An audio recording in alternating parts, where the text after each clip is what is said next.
Hello, made it back. I'm going to inform Ayla the problem is taken care of.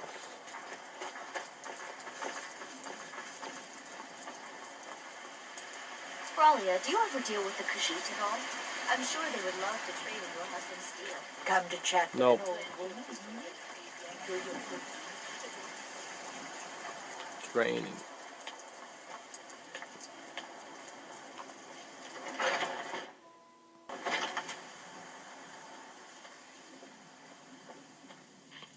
Ayla, You're someone who can get things done. I like that. I've cleared the Beast Slayer. Good to hear. Have your share of the pay. Thank you. Is that it, or what? You got any more work? A citizen of Hafingar has asked for our help. It seems that a predator has invaded their home, and someone needs to clear the beast out. Okay, I'll take that job, but I'm gonna have to hold out on that one for a bit. Be cautious. Beasts are not nearly as predictable as men.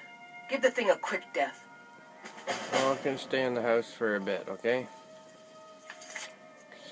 I'm not doing that. I'm going home.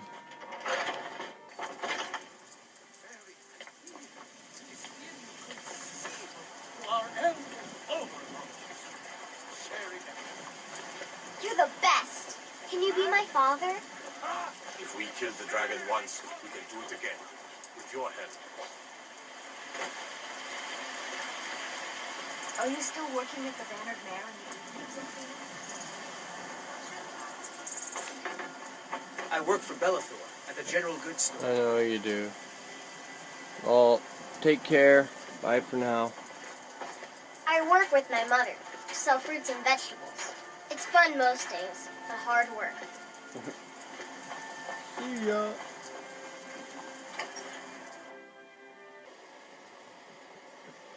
Hello, I'm here in Riften. I'm gonna do this bedlam job. Steal 500 gold and goods from Riften. But first, I'm gonna read this book. Avar Stonesinger. Sit quietly, child, and listen, for the story I tell you is a story of the ages. But what is it, grandfather? Is it a story of heroes and beasts? The grandfather looked patiently at the child. He was growing into a fine boy. Soon he would see the value in the stories, the lessons that were taught to each generation. Just listen, child. Let the story take root in your heart. In a time before now, long before now, when the Skal knew there was a peace in the land, the sun was hot, and the crops grew long, and the people were happy in the peace that the All-Maker provided. But the Skal grew complacent and lazy, and they took for granted the lands and all the gifts the All-Maker had given them. They forgot or chose not to remember that the adversary is always watching, and that he delights in tormenting the All-Maker and his chosen people. And so it was that the adversary came to be among the Skal. The adversary has many aspects. He appears in the unholy beasts and the incurable plague. At the end of seasons, we will know him as Sartag, the world devourer. But in these ages, he came to be known as the Greedy Man. The Greedy Man, that is what we call him, for to speak his name would certainly bring ruin on the people. Lived among the Skal for many months. Perhaps he was once just a man, but when the adversary entered into him, he became the Greedy Man, and that is how he is remembered. It came to be one day that the powers of the Skal left them. The strength left the arms of the warriors, and the shaman could no longer summon the beasts to their side. The elders thought that surely All-Maker was displeased, and some suggested that All-Maker had left them forever. It was then that the Greedy Man appeared to them and spoke. You of the Skal, I have grown fat and lazy. I have stolen the gifts of your All-Maker. I have stolen the ocean, so you will forever know thirst. I have stolen the lands and the trees and the sun, so your crops will wither and die. I have stolen the beasts, so you will go hungry. And I have stolen the winds, so you will live without the spirit of the Allmaker. And until one of you can reclaim these gifts, the skull will live in misery and despair.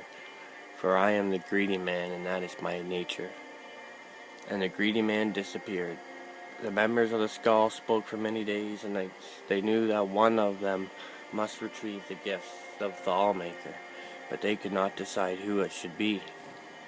I cannot go, said the elder, for us must stay to lead the skull and tell our people what is the law. I cannot go, said the warrior, for I must protect the skull.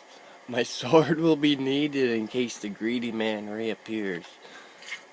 I cannot go, said the shaman, for the people need my wisdom. I must read the portents and offer my knowledge. It was then that a young man called Avar lifted his voice. He was strong of arm and fleet of foot, though he was not yet a warrior of the skull. I will go, said Avar, and the skull laughed. Hear me out, the boy continued. I am not yet a warrior, so my sword will not be needed. I cannot read the portents, so the people will not seek my counsel. And I am young and not yet wise in the ways of the law. I will retrieve the gifts of the Allmaker from the greedy man. If I cannot, I will not be missed. The skull thought on this briefly and decided to let Avar go. He left the village the next morning to retrieve the gifts. Avar first set out to retrieve the gift of water, so he traveled to the water stone. It was there the Allmaker first spoke to him. Travel west to the sea and follow the swimmer to the waters of life.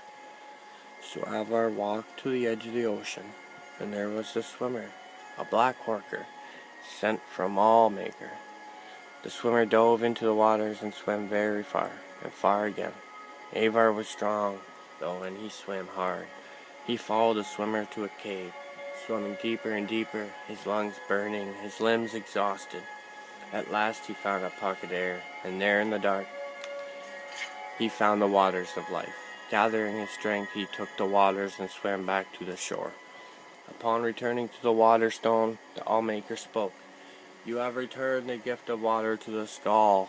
The oceans again will bear fruit, and the thirst will be quenched. Avar then traveled to the Earthstone, and there the Allmaker spoke to him again. Enter the cave of the hidden music and hear the song of the earth. So Avar traveled north and east to the cave of the hidden music. He found himself in a large cavern, where the rocks hung from the ceilings and grew from the ground itself. He listened there and heard the song of the earth, but it was faint.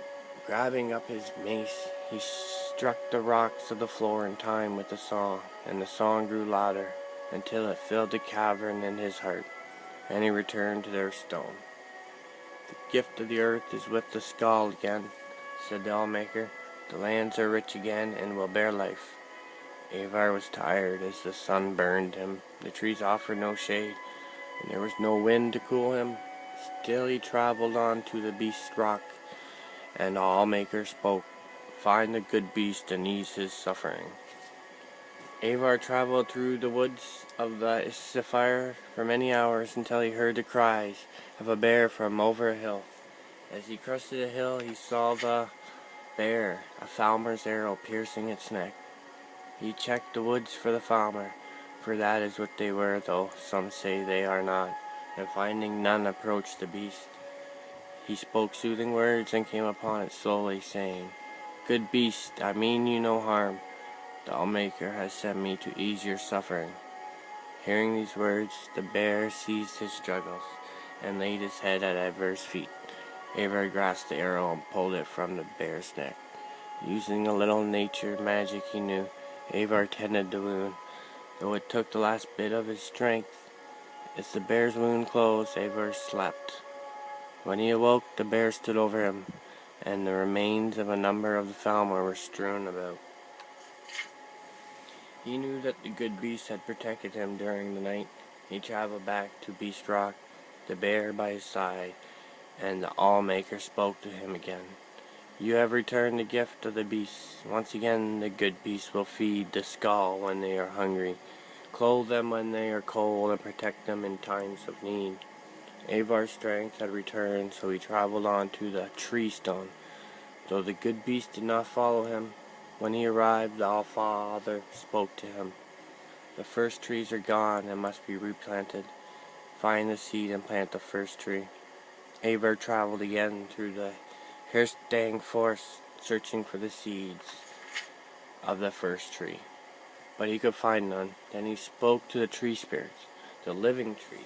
They told him that the seeds had been stolen by one of the Falmer, for they are the servants of the adversary, and this Falmer was hiding them deep in the forest so that none would ever find them. Avar traveled to the deepest part of the forest, and there he found the evil Falmer, surrounded by the lesser tree spirits. Avar could see that the spirits were in his thrall, that he had used the magic of the seeds and spoken their secret name. Avar knew he could not stand against such a force, and that he must retrieve the seeds in secret. Avar reached into his pouch and drew out his flint. Gathering leaves, he started a small fire outside the clearing where the Falmer and the ensorcelled spirits milled. All the skull know the spirits' hatred of fires, for the fires ravage the trees they serve. At once, the nature of the spirits took hold, and they rushed to quell the flames. During the commotion, Avar snuck behind the Falmer and snatched the pouch of seeds, stealing away before the evil being knew they were gone. When Avar returned to the tree stone, he planted the tree in the ground, and the Allmaker spoke to him. The gift of trees is restored. Once again, the trees and plants will bloom and grow and provide nourishment and shade. Avar was tired, for the sun would only burn and the winds would not yet cool him, but he rested briefly in the shade of the trees. His legs were weary and his eyes heavy, but he continued on, traveling to the sunstone. Again Allmaker spoke. The gentle warmth of the sun is stolen, so now it only burns. Free the sun from the halls of penumbra. And so Avar walked west over the frozen lands until he reached the halls of penumbra. The air inside was thick and heavy, and he could see no farther than the end of his arm. Still he felt his way along the walls, though he heard the shuffling of feet, and knew that this place held the unholy beast, who would tear his flesh and eat his bones. For hours he crept along, till he saw a faint glow far at the end of the hall. There, from behind a sheet of perfect ice, came a glow so bright he had to shut his eyes, lest they be forever blinded. He plucked the flaming eye from one of the unholy beasts and threw it at the ice with all his might. A small crack appeared in the ice and grew larger. Slowly the light crept out between the cracks, widening them, splitting the ice wall into pieces. With a deafening crack the wall crumbled, and the light rushed over Avar and through the halls. He heard the shrieks of the unholy beasts as they were blinded and burned. He ran out of the halls, following the light. He collapsed on the ground outside. When he was able to rise again, the sun again warmed him, and he was glad for that. He traveled back to the sunstone, where Allmaker spoke to him. The gift of the sun is the skulls once again. It will warm them and give them light. Avar had one final gift. He had to recover the gift of winds. So he traveled to the windstone, far on the western coast of the island. When he arrived, Allmaker spoke to him, giving him his final task. Find the greedy man and release the wind from its captivity. So Avar wandered the land in search of the greedy man. He looked in the trees, but the greedy man did not hide there, nor did he hide near the oceans or the deep caves, and the beast had not seen him in the dark forest. Finally, Avar came to a crooked house, and he knew that here he would find the greedy man. "Who are you?" shouted the greedy man, "that you would come to my house?" "I am Avar of the Skull," said Avar. "I am not warrior, shaman, or elder. If I did not return, I will not be missed. But I have returned the oceans, and the earth, and the trees, the beasts, and the sun, and I will return the winds to my people, that we may feel the spirit of the Allmaker in our souls again. And with that, he grabbed up the greedy man's bag and tore it open. The winds rushed out with gale force, sweeping the greedy man up and carrying him off far from the island. Avar breathed in the winds and was glad. He walked back to the windstone, where the Allmaker spoke to him a final time. You have done well, Avar. You, the least of the Skull, have returned my gifts to them. The greedy man is gone for now, and should not trouble your people again in your lifetime. Your Allmaker is pleased. Go now, and live according to your nature. And Avar started back to the Skull village. And then what happened, grandfather? What do you mean, child? He went home. No, when he returned to the village, the child continued. Was he made a warrior? Or taught the ways of the shaman? Did he lead the Skull in battle? I do not know. That is where the story ends, said the grandfather. But that is not an ending. That is not how stories end. The old man laughed and got up from his chair. Is it not?